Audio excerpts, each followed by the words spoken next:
할렐루야.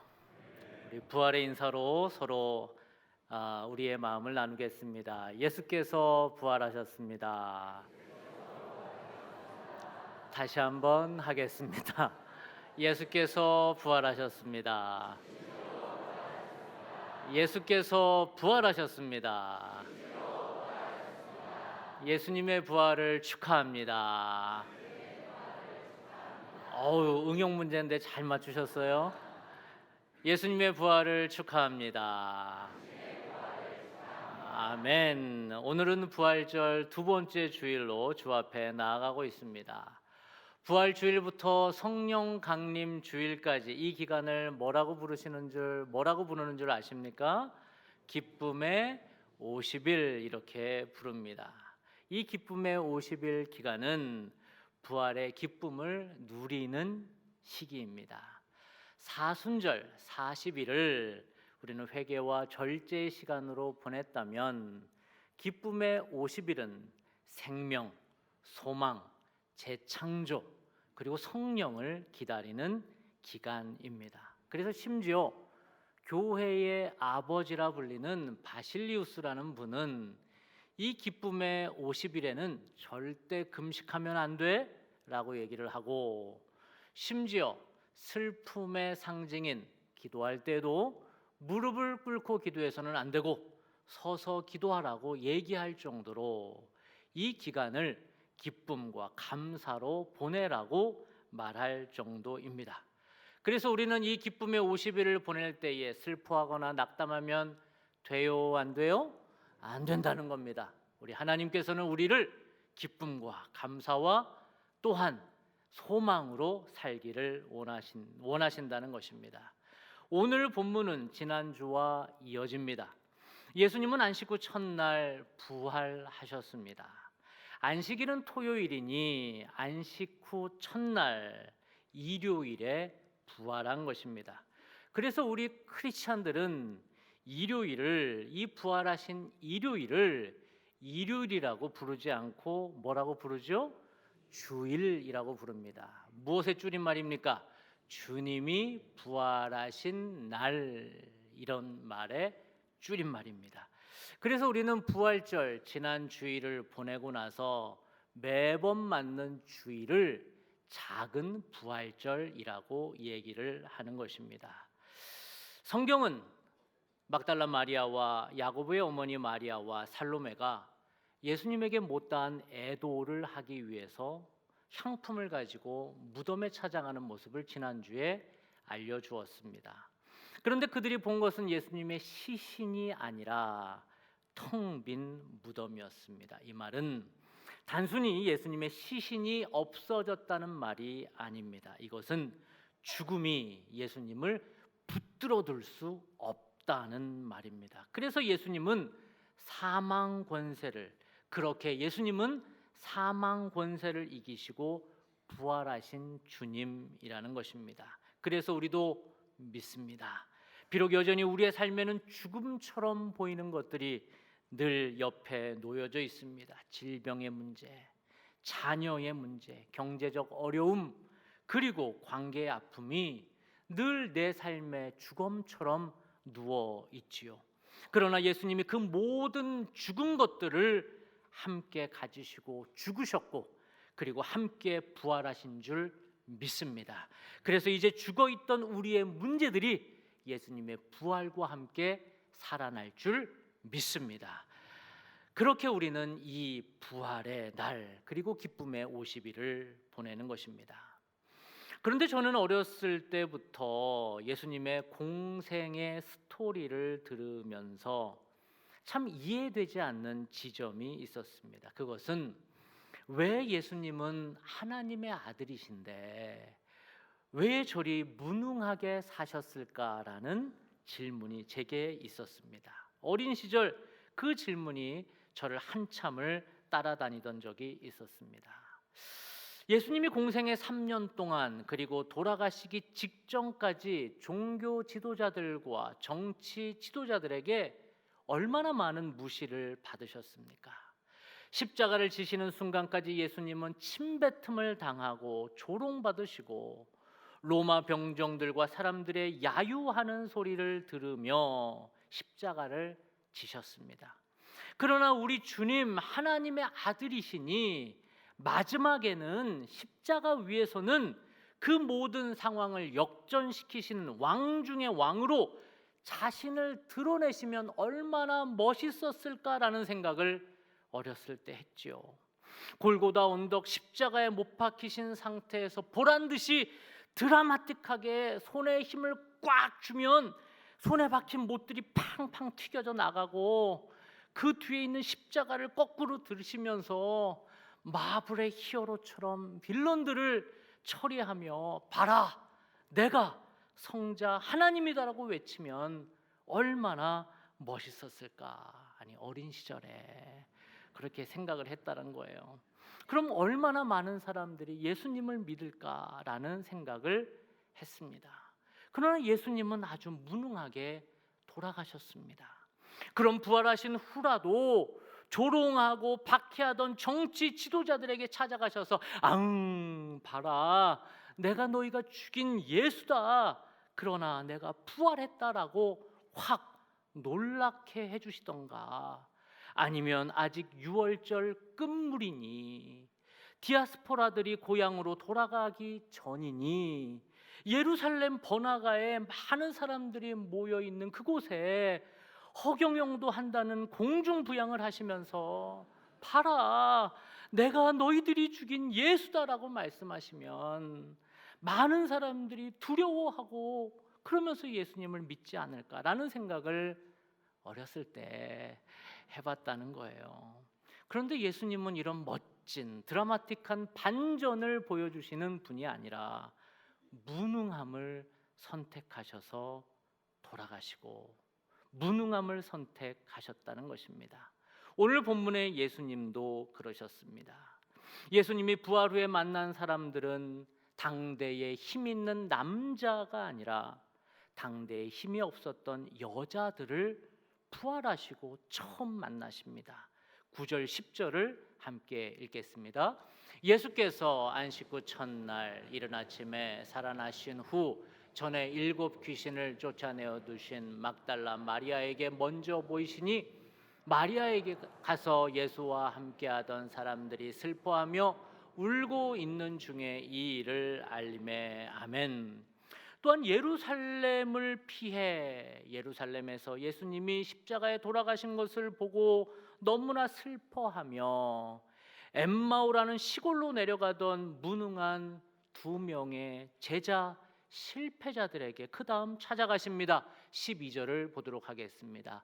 그 후에 그들 중 2사람이 걸어서 시골로 갈 때에 예수께서 다른 모양으로 그들에게 나타나시니 아멘. 그렇게 마가는 예수님의 마지막 행보를 무능한 자들과 함께하는 예수님으로 기술하고 있습니다.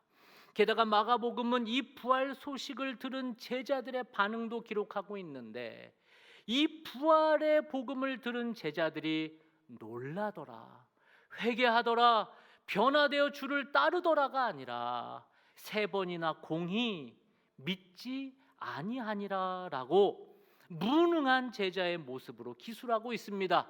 11절, 13절, 14절을 함께 읽겠습니다. 그들은 예수께서 살아나셨다는 것과 마리아에게 보이셨다는 것을 듣고도 믿지 아니하니라. 2사람이 가서 남은 제자들에게 알렸으되 역시 믿지 아니하니라. 그 후에 11 제자가 음식 먹을 때에 예수께서 그들에게 나타나서 그들의 믿음 없는 것과 마음이 완악한 것을 꾸짖으시며 이는 자기가 살아난 것을 본 자들의 말을 믿지 아니함일러라. 아멘. 믿지 않았다고 3번 언급한 것은 그들은 완전히 믿지 않았다는 말입니다. 왜 마가복음은 이렇게 예수님의 복음을 무능한 복음으로 마무리하고 있는 것일까요? 왜 이렇게 복음을 실패한 복음처럼 처리하는 것일까요?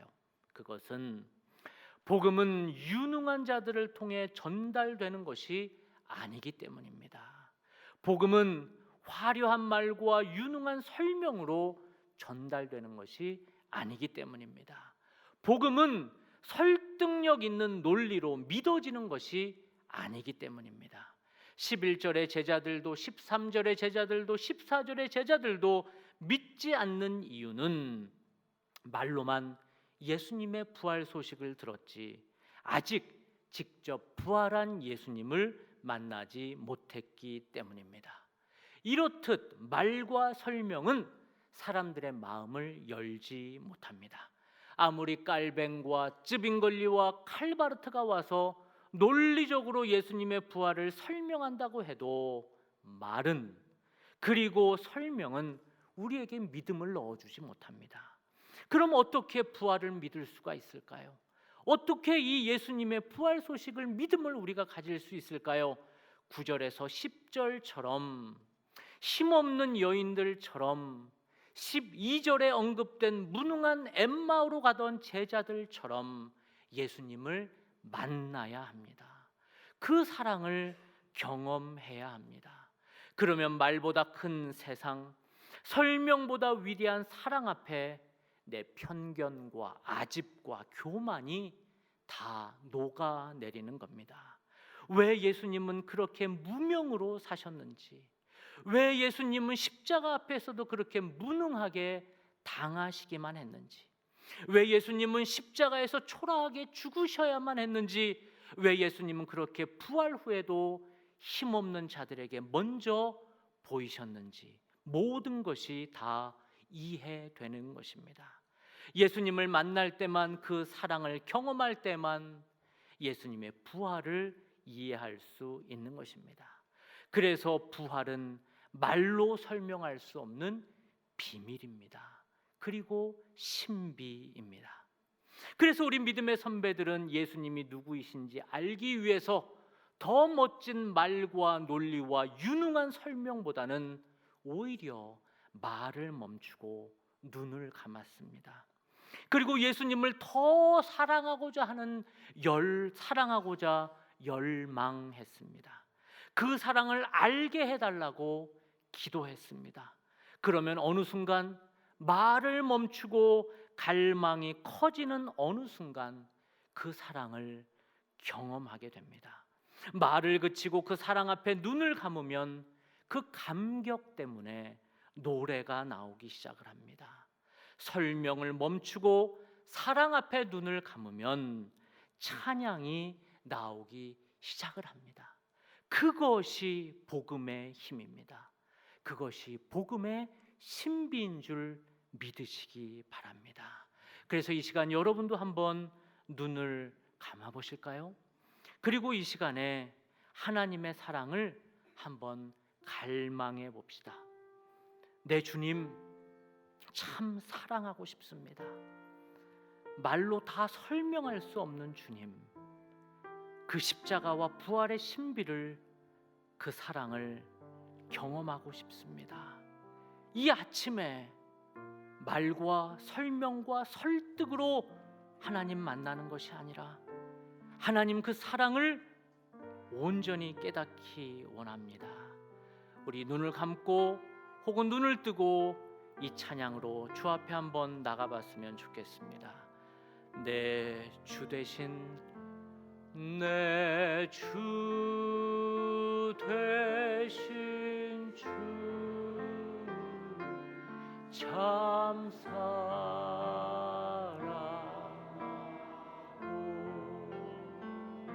사랑하고 그에게 죄를 다 고합니다. 그 은혜를 주신 내 예수시니 이 전보다 더욱 사랑. 다시 한번 우리의 마음을 모아 고백합니다. 내 주 대신, 내 주 대신 주 참 사랑하고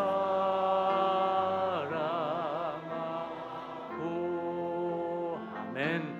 고 그에게 죄를 다 고하니 그네를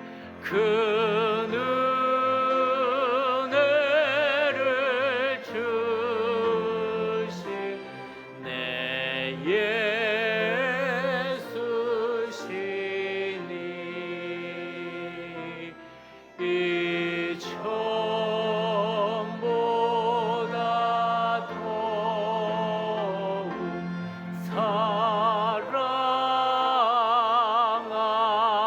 사랑합니다. 우리 눈을 계속 감으시며 주 앞에 나가 보십시다. 우리 주님의 삶과 순환과 부활은 말로 이해할 수 있는 영역이 아닙니다. 만나고 경험하는 영역입니다. 그분을 만나야 합니다. 그분의 사랑을 경험해야 합니다. 혹시 여러분 중에 오늘 이 아침에 예수님을 진심으로 만나기를 원하는 분들이 있다면 우리 눈을 감은 채로 두 손을 가슴에 한번 대어 보십시다. 그리고 부활의 주님 만나고 싶습니다. 죽어 있는 내 삶에 찾아와 주셔서 내 삶을 다시 한번 일으켜 세워 주시옵소서. 말과 논리로 설명되지 않는 주님 꼭 만나고 싶습니다. 내게 찾아와 주시옵소서. 우리 그렇게 같이 한번 소리를 내어 기도하고 하나님 앞에 나가겠습니다. 기도합니다. 살아계신 하나님, 이 시간 주 앞에 나아가는 주의 백성들의 마음을 받아 주시옵소서. 참으로 사랑하고 싶은 주님, 말로 설명할 수 없는 주님, 우리 그 십자가와 나를 향한 부활과 나를 향한 그 사랑을 오늘 이 아침에 경험하기를 원하오니 하나님, 두 손을 가슴에 대고 간절하게 기도하는 주의 백성들 가운데 찾아와 주시옵소서. 하나님, 우리의 삶에 죽어있는 모든 것들이 다시 살아나기를 원합니다. 하나님, 우리의 가정 위에, 일터 위에, 관계 위에, 자녀 위에 하나님 찾아가 주시고 안수하여 주셔서 부활의 주님, 저들의 삶에도 부활의 주님 만나게 하셔서 다시 한번 하나님 앞에 일어서는 주의 백성들 되게 하여 주옵소서. 부활의 주님, 말로 다 헤아릴 수 없는 부활의 신비 앞에 우리가 섭니다. 무능해 보일 만큼 낮아지신 주님의 사랑을 우리도 만나게 하시고 완악한 마음과 아집과 두려움이 그 사랑 앞에서 녹아지게 하옵소서. 기쁨의 50일을 지나는 동안 말보다 크신 주님을 경험하게 하시고 죽은 듯 멈춰있던 우리의 삶에도 부활하신 주님의 생명으로 살아나게 하옵소서. 예수님의 이름으로 기도하옵나이다. 아멘.